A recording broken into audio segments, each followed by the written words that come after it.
4일 만에 토트넘 훈련 영상이 또 업로드되었습니다. 제목은 나머지 선수단 프리시즌 테스트 위에서 복귀, 실내 트레이닝이라고 되어 있었습니다. 썸네일에는 포로와 히샬리송이었는데 3일 전 첫 트레이닝 영상에서 썸네일은 솔랑키, 비카리오, 스펜스였죠. 첫 트레이닝 때도 포로가 있었고 양민혁과 서로 대화도 나누는 모습들도 나오고 열심히 훈련을 했습니다. 그땐 히샬리송은 없었거든요. 그런데 이번 공개된 영상 썸네일에는 히샬리송과 포로가 있었으니까 정말 첫 트레이닝 영상 이후에 없었던 선수들도 돌아왔구나라고 짐작을 할 수 있었습니다. 히샬리송은 이적설이 많이 터지고 있는데 사실 3년째 이적설이 나오고 있거든요. 챔피언스 리그를 치르는 토트넘을 떠나고 싶어 할 리는 없을 텐데요. 계약 기간이 아직도 2년이 남았고 부상 때문일 뿐 자신의 기량이 충분히 통한다고 보고 있고 월드컵까지 목표로 하기 때문에 굳이 더 높은 레벨이 아니라면 떠나고자 하는 마음이 있을 것 같지는 않습니다. 이 상황에서 위사를 영입하게 되면 어떻게 되는 거죠? 네. 히샬리송을 영입하고자 하는 B클럽은 아예 들어보지도 못했습니다. 그렇다면 실전 경기, 돈, 명예 생각할 때 히샬리송 입장에서는 버티는 게 가장 좋은 거겠죠. 네. 히샬리송 아직 30살도 안 됐습니다. 토트넘이 이적료도 챙기지 않고 방출을 한다? 말이 안 되죠. 레벨이 낮은 팀으로 가겠다고 한다?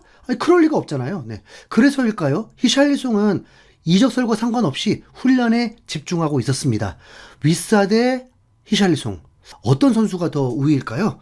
우선 히샬리송은 부상이 많았던 거고 위사도 본래 지난 시즌처럼 많은 골을 넣는 선수는 아니었는데 프랭크 감독이 레벨업을 시켰기 때문에 히샬리송도 프랭크 감독이 골을 많이 넣는 선수로 다시 거듭나게 할 수도 있잖아요. 네. 이 컨텐츠를 확인하면서 가장 관심 가는 건 당연히 손흥민이죠. 혹시 비밀리에 한국을 탈출해서 런던으로 간 건 아닐까? 네. 영상에서는 손흥민이 없었습니다. 혹시나 손흥민이 있었다면 더 실망을 했을 수도 있겠죠. 하필 이 영상과 동시에 쇼츠 영상도 뜨게 되었는데 쇼츠의 내용은 훈련에 참여하는 선수들에게 질문을 하는 건데 썸네일 화면이 대문짝만하게 손흥민도 민망해할 것 같은 얼굴만 큼지막하게 박아놔 버렸습니다. 아니 컨텐츠 담당자 도대체 누굽니까? 그 질문 내용이 가장 그리웠던 선수가 누구냐는 정말 기획력 없고 센스도 없는 질문이더라고요. 선수들에겐 그런 거잖아요. 가족 중에 지금 누가 가장 보고 싶었어? 라는 질문. 네. 이런 건 보통 어린아이한테나 하는 질문인데 하지만 그래도 내심 선수들이 소니라고 해주길 바라는 것도 있었는데 양민혁 외에는 아무도 소니라고 한 선수가 없었습니다. 손흥민을 이적으로 몰아가는 언론들의 조장 분위기에 컨텐츠에서도 손흥민이 드러나지 않게 되면 뭔가 좀 신경이 쓰이는 거죠. 손흥민은 런던에 가지 않은 것입니다. 네. 트레이닝 영상에는 주장단 로메로, 메디슨, 비카리오 모두 다 있었고요. 이적설이 돌고 있는데 히샬리송, 로메로, 비수마, 솔로몬 등 또 다 있었습니다. 국가대표로 뛰었던 선수들도 다 복귀했습니다. 부상자였던 선수들도 다 복귀했습니다. 그나마 아치그레이만 못 본 것 같습니다. 이 정도면 구단 측이든 프랭크 감독이든 전원 소집이라고 한 것 같은데 왜 손흥민이 오지 않았을까요? 네. 영상의 댓글에서도 손흥민은 왜 없냐는 질문들이 종종 있더라고요. 아무도 모릅니다. 우선 골드 기자가 한국 기준 새벽에 방송을 했는데 댓글로 국가대표 선수들도 복귀하면서 혈액 검사와 다른 검사들을 마치고 훈련에 복귀할 예정이다. 로메로도 그 중에 한 명이다 라고 했는데 손흥민은 이 시스템에서 예외인 상황인 거예요. 네. 런던을 가지 않은 전제라면 손흥민은 목요일, 금요일 안으로 런던을 떠나는 것이 확실해 보입니다. 우선 손흥민을 배려한다고 해도 너무 지나치면 좀 안 되잖아요. 네. 해외 매체들 소식을 걸러서 보면 그래도 손흥민이 프랭크 감독과 의견을 나눠야 한다는 얘기는 신빙성이 있어 보이잖아요. 우선 손흥민 출국 여부 정보가 있는지 뒤져봤는데 딱히 찾을 수는 없었고 런던 비행기 시간을 확인해 보니까 대한항공이 11시경에 있더라고요. 그런데 진짜로 손흥민 출국 소식을 확인하게 되었습니다. 2025년 7월 10일 아침에 트위터에 손흥민이 공항에 도착한 영상이 올라오면서 확인이 되었는데요. 도대체 손흥민 사인 받는 분들은 손흥민 출국을 어떻게 알고 기다리고 있는 거죠? 네, 누가 좀 알려주십시오. 네. 설마 대한항공 비행편을 예상하고 무조건 기다리고 있는 팬들은 아니겠죠? 네. 한 여성 팬은 손흥민에게 생신이라고 했다가 생일이라고 정정을 해주고 사인 받으면서 이런저런 질문도 하더라고요.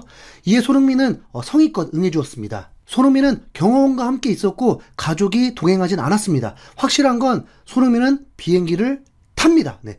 예측대로라면 런던에 도착이지만 그건 또 혹시 모르죠. 네. 런던에 도착하면 현지 기준 10일 오후 4시에서 5시가 됩니다. 그러면 한국 시간으로는 금요일 오후 5시에서 6시경이 될 것입니다. 그날이 팬들에게 가장 궁금할 상황이겠죠. 프랭크 감독과 만나고 구단 관계자들과 서로 입장을 얘기하면서 결정이 날 것입니다. 그러면 그때부터는 국내외 매체들의 기사가 달라질 거라고 봅니다. 손흥민이 생일일 때도 선수들은 손흥민을 캡틴이라고 했던 거 전해드렸죠.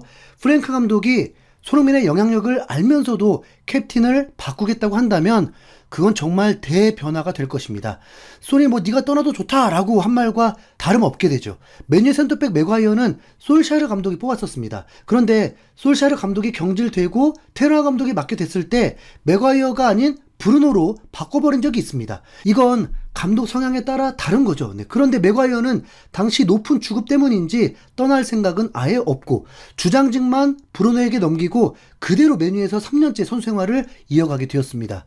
이런 경우는 흔치 않죠. 보통은 주장직이 끝나면 대부분 이적을 선택하게 됩니다.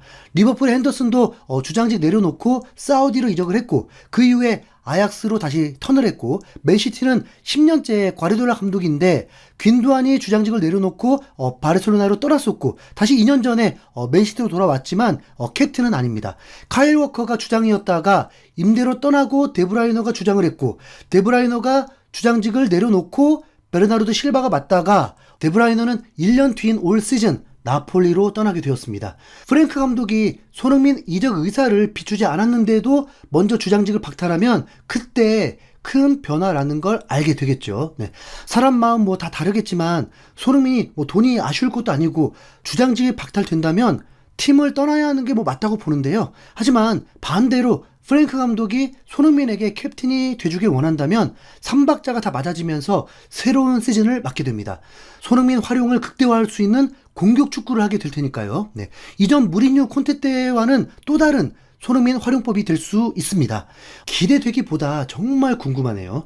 프랭크 감독이 손흥민을 어떻게 생각할지가요. 실제 상황들 알게 되는 대로 빠르게 전해드리도록 하겠습니다.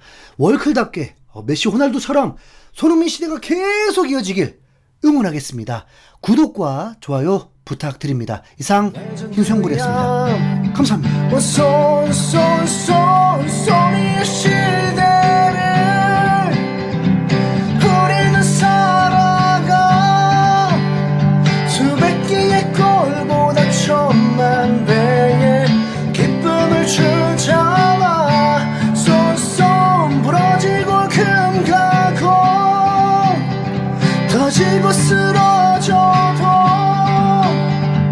한계를 모르는 거친 호흡이 희망을 주잖아. 손에